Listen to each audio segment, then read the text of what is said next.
পরে আমাকে আমার পথ আটকায় আমার প্রথমে আমার বাইকের চাবি নেয়, পরে আমার পকেট থেকে আমার ফোন উপরে ছিল পকেটে, ওই টাকাটা নিয়ে যায়। মোবাইলটা যখন নিতে আমি মোবাইলটাকে রাখতে পারি, টাকা রাখতে পারি না, বাইকের চাবিটা তারা নিয়ে যায়, সাথে সাথে হাত গায়ে হ্যান্ডকাপ পরে যায়। আমি তাদেরকে বলি আমাকে আমার ওয়ারেন্টের ডকুমেন্টটা দেখেন, আমি ভদ্র ছেলের মতো আপনাদের সাথে চলে যাচ্ছি, তারা কেউ আমাকে ওয়ারেন্টের কাগজ দেখে না, ইভেন তারা আমাকে আহত করে, এই যে ব্লিডিং হয়েছে পর্যন্ত আমার হাত থেকে। কোন তারা 4-5 জন ছিল। পরবর্তী সময়ে বিভিন্ন ওসি সাহেব এখানে আইসা আমার হাতের হ্যান্ডকাপ হাত করা খুলতে চায়। কেন এই ঘটনা? আমি কেন বারবার প্রতিহিংসা শিখে দিচ্ছি? আমি তো 4 তারিখ হিসাবের পাশাপাশি যখন তখন ঢাল হিসেবে দাঁড়াইছিলাম। ইভেন 5 জানুয়ারি নির্বাচনে আমি এখানে ঢাল হিসেবে দাঁড়াইছিলাম, 18 নির্বাচনে আমি এখানে ঢাল হিসেবে দাঁড়াইছিলাম।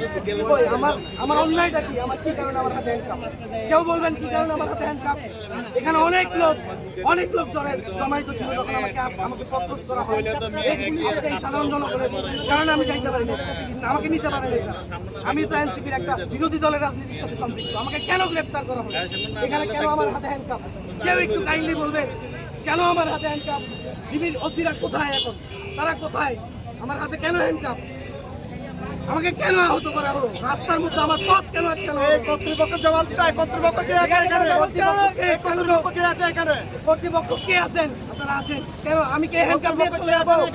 আমি কে হ্যান্ডকাপ নিয়ে চলে যাবো? এই হ্যান্ডকাপ কার? কেউ স্বীকার করে না এখন। এই হ্যান্ডকাপ কার? কেউ এখন স্বীকার করে না। আমি কে হ্যান্ডকাপ নিয়ে চলে যাবো? আমি কে হ্যান্ডকাপ নিয়ে চলে যাবো?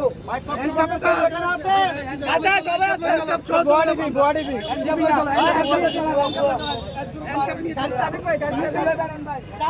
যারা আমাকে হ্যান্ডকাপ পরিয়েছে তাদের কাছে আমার গাড়ির চাবি কেউ দিতে পারতেছে না। আমি হ্যান্ডকাপ নিয়েই চলে যাওয়ার সিদ্ধান্ত নিলাম।